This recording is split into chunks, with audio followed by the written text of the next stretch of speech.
The road to hell is paved with good intentions, and you only need to look at YouTube user Ujima Flipper, or Skid Row Radio as it's known now, to see a perfect example of that on this site. In his latest couple of videos about the transgender operations and these perceived problems with transgender people, he is showing, and I'm not going to be one of these people who is going to kind of jump down Ben's throat on this and interpret everything he says as him being evil or something like that. I can see at the start of his video that he is looking at this from a compassionate perspective, all right, and he's trying to be compassionate towards the people who are seeking gender reassignment surgery, for example. But then he proceeds by barking up the wrong tree altogether, by turning this into a red femme issue of some description. And this is absurd. First of all, the whole premise of radical feminism is absurd to start with. Gender identity is not something that was invented by culture, just out of the blue one day, a few thousand years ago. It was invented and imposed on this blank slate called humanity. The notion itself is absurd.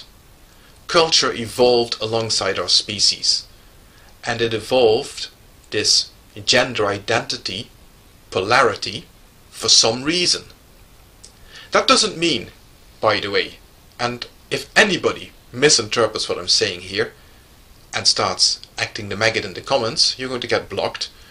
That doesn't mean that gender identity, gender roles that are imposed by society are necessarily right then. Certainly not. It is up to us to investigate gender roles that emerge in our societies. We need to observe them. We need to identify when these things get out of hand, when they turn into something nasty and oppressive, and address such things when they happen. No doubt about that. In total agreement with any feminist about that. But if we start looking at all of reality and interpret everything on the basis of gender roles and society and so on, then we're going to end up barking up the wrong tree. And this is a perfect example of this, because a gender identity, a sense of gender identity, is not exclusively determined by gender roles as they appear in your society. And I can illustrate that. I can give you a rational argument that illustrates exactly why this is true in a single word. Elagabalus. Look him up. He was an emperor in Rome in the 3rd century. He was an emperor, so he had the power. He was in a position of power.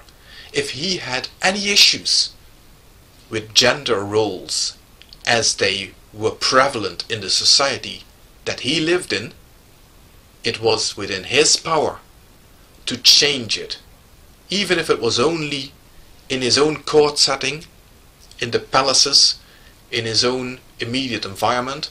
But he could have imposed on everybody around him a gender role redistribution that would suit his particular preferences, if that was the problem. But that wasn't good enough, because he was deeply unhappy with his gender identity that he felt for himself, and he was willing to take extreme measures to have the problem addressed. This is where I refer to what you, Ben, said in your video, when you made this immortal remark saying, before 70 years ago, what would people have done? Would they have cut their penises off? The answer to that is yes, they would have. This man was willing to go that far. He could have taken the easy option out and imposed changes on everybody around him if cultural identity, gender roles imposed by culture were the only problem. But he couldn't. He needed to have the actual problem in his own mind addressed. He felt deeply unhappy with the body he was born in. And that is not something that is simply imposed on you by culture as a whole. Certainly, there may be influencing factors there. No doubt about that. But there's also a lot of personal feeling there. And that cannot be changed. Some people are simply extremely unhappy with the bodies they were born in. They feel like they don't belong in the bodies they were born in. There's no escape from that, unless you take desperate measures, basically. And these doctors you are dissing in your videos, none of them are making these exaggerated claims that you present in your videos. None of them are saying that they can make it so that with the flick of a switch, with a bit of surgery, they can turn a man into a woman and a woman into a man, and everything will be hunky-dory. None of them is making that claim. They are well aware that they are providing a service that can only help to a certain extent with medical treatments and with surgery to change a person's body image, a person's self-image, to the point where they can accept themselves for who they are. And this is the point that I most disagree with on your video. When you are referring to the images that you link to in the bottom of your video, the images, and you refer to them as Frankensteinish, I didn't see them as such at all. I saw them, of course, they're not your standard run-of-the-mill kind of, ordinary Joe Soap's penises. Of course they're not. But they're not Frankensteinish either. They're valiant attempts to help somebody with a self-image, with a body identity that they simply could not accept anymore. And they know what they let themselves in for. The doctors know what they can and cannot do, at least the ethical ones do.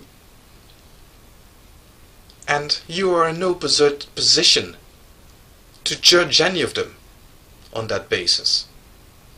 This is not a cultural thing. This is a personal thing. And you should keep your nose out of other people's business.